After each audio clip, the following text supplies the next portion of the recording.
اندر جو اس کا جو لے آؤٹ ہے اس میں کہیں بھی رکھ دیتے ہیں کیونکہ آپ نے رہنا ہوتا ہے.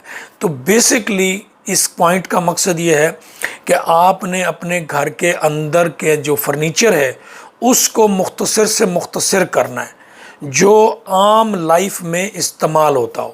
ٹھیک ہے جی. اس کے بعد جب گھر دیکھنے کے لیے آئے تو آپ کا گھر کے کمرے جو ہیں وہ برائٹ ہونے چاہیے, وہ ایسے لگے جیسے روشن ہے, اندر آ کے مطلب ہے مسکراہٹیں ہو رہی ہیں, کھل رہا ہے گھر, اور اندھیرا نہیں ہے, ڈارکنیس نہیں ہے, کیونکہ ڈارکنیس جو ہے وہ نارملی انسان کو اتنی زیادہ اچھی نہیں لگتی.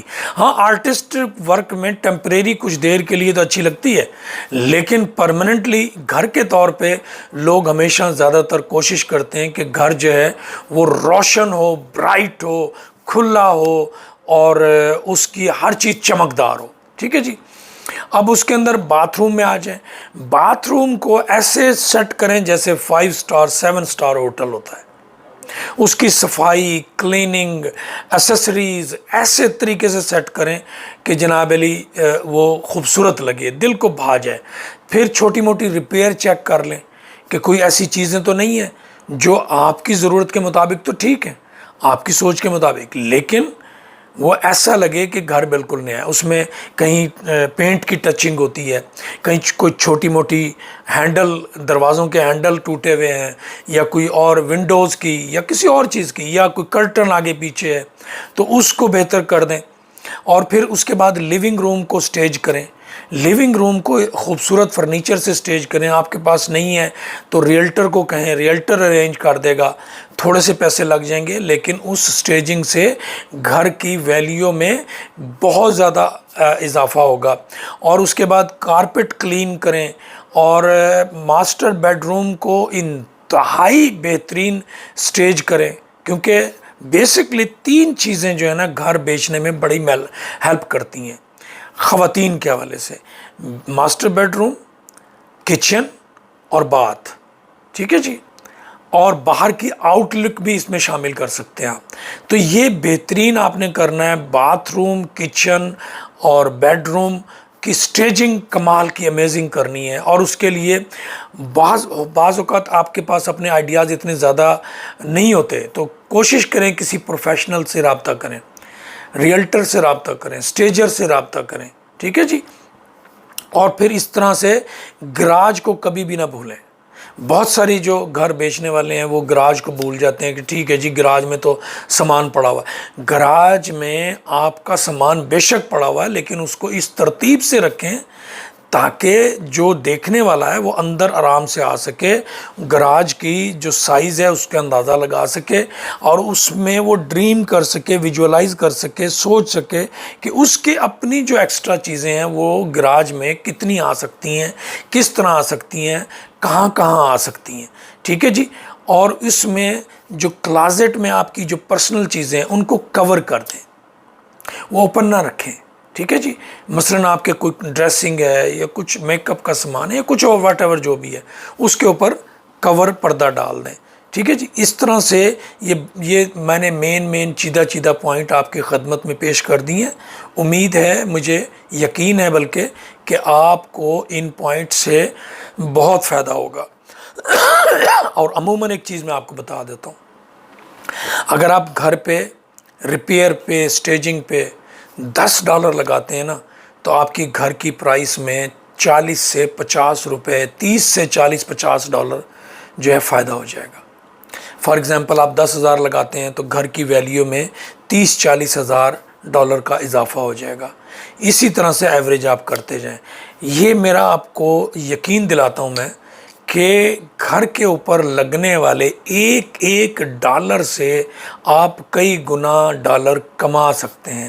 یہ مت سوچیں کہ جیسا بھی ہے جس نے لینا ہے وہ ایسے ہی لے لے گا. نہیں, کوشش کریں کہ آپ اپنے گھر کو دل سے پریزنٹ کریں تاکہ باہر سے آنے والا ایک نہیں, تمام شوئنگ پہ وزٹر جو آتے ہیں وہ تمام کے تمام آپس میں مقابلے میں آ جائیں کہ یہ گھر میں نے لینا ہے, یہ گھر میں نے لینا ہے, اور اس سے لامحالہ آپ کو فائدہ ہوگا. ٹھیک ہے جی.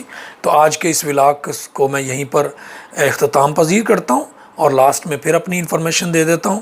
Asif Khan remix broker Mississauga, Toronto, GTA, Brampton, Halton region area. Call me 416-827-3007.